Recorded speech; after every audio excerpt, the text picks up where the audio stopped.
Hello and welcome to another video on the Rest Test channel on the topic of case 6.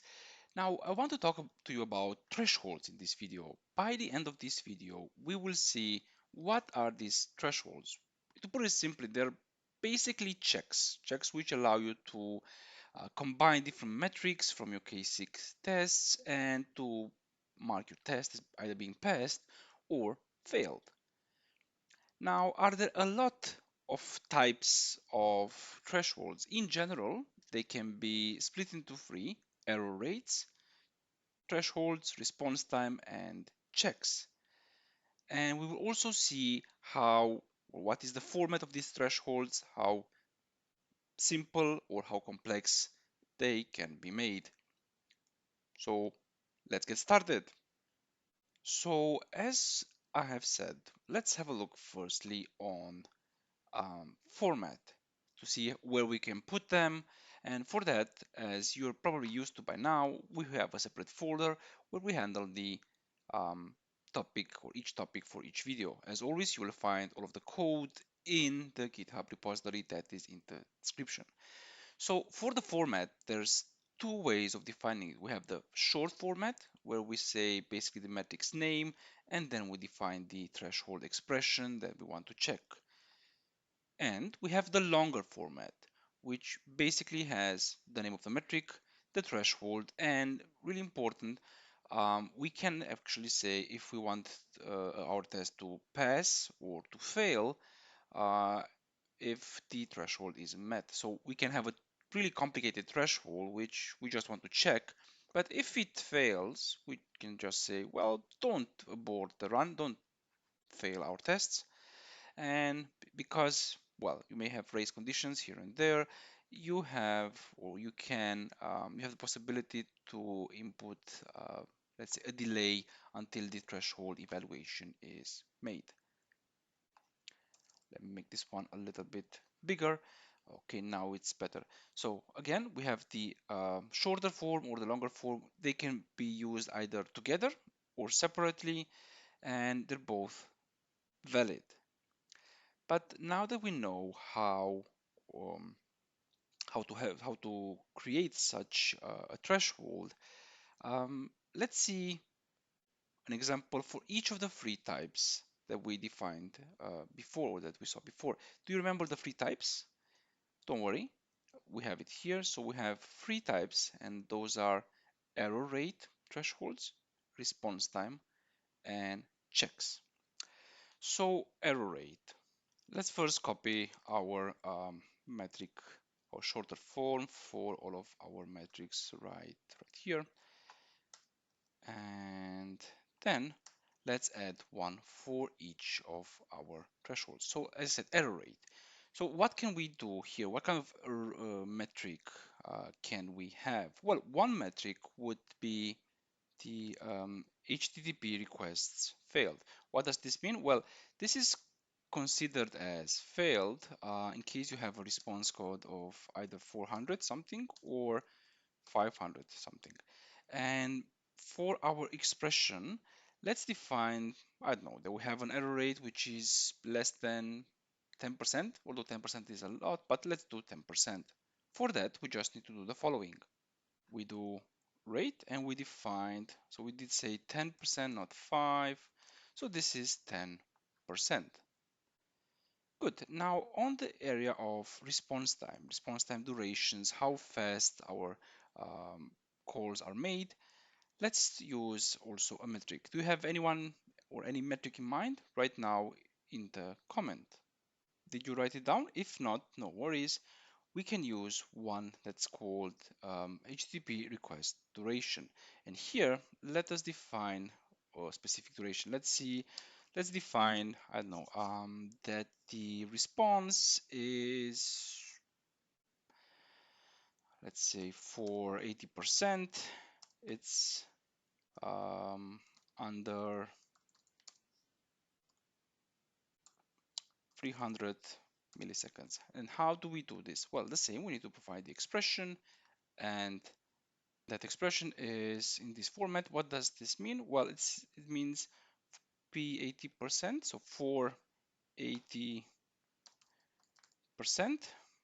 of requests, we expect a duration under 300 or equal to 300 milliseconds.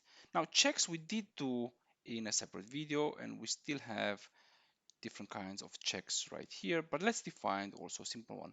Again, I'll give you a few seconds to write in the comments what check you would do.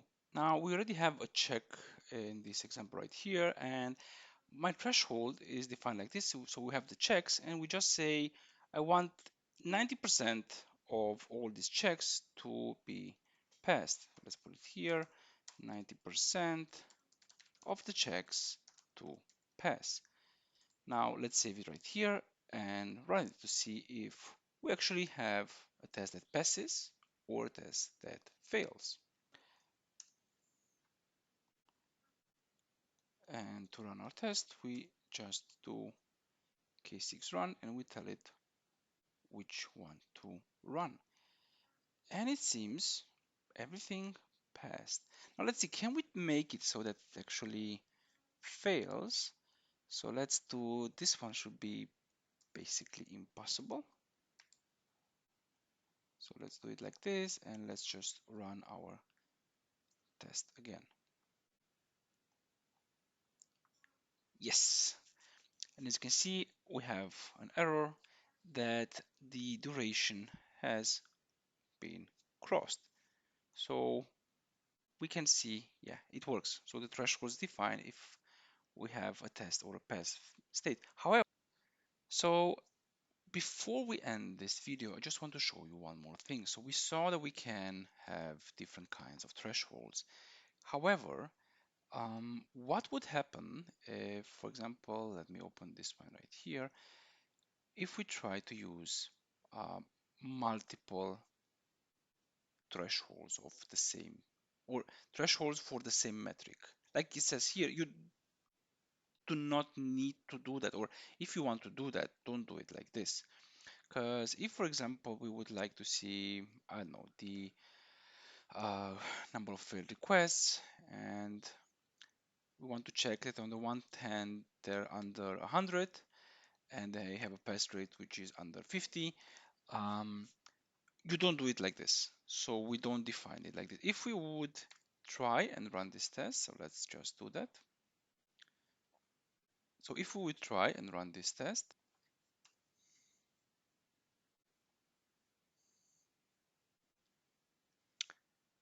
now only one of our checks has actually been performed. That's why you don't do it like this.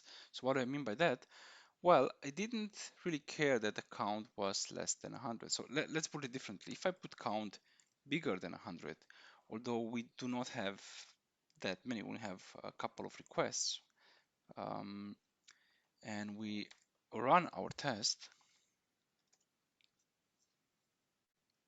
it will still pass because it doesn't really care about the first part.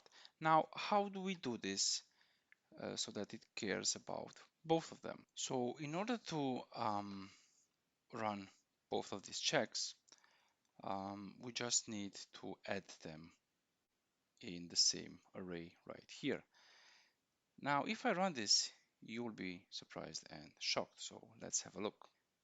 So I ran this, and as you can see, it checked also our count right here, and it says that it's an unsupported method for rate. Now, your question would be, sorry, not for rate, for the request failed metric.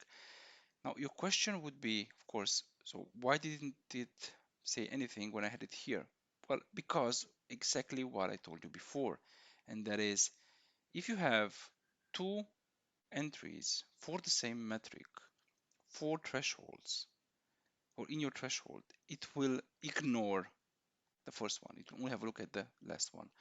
So if I would change this one to rate and then run it again, you will see that it doesn't say anything about the first count, but it does fail because I cannot have, well, on the one hand, rates under 50 and rates under above 100. So let's see if I do above 10 and under 50, if this passes or not. And this again doesn't. Just do bigger than 0 and run it again, and now it should pass.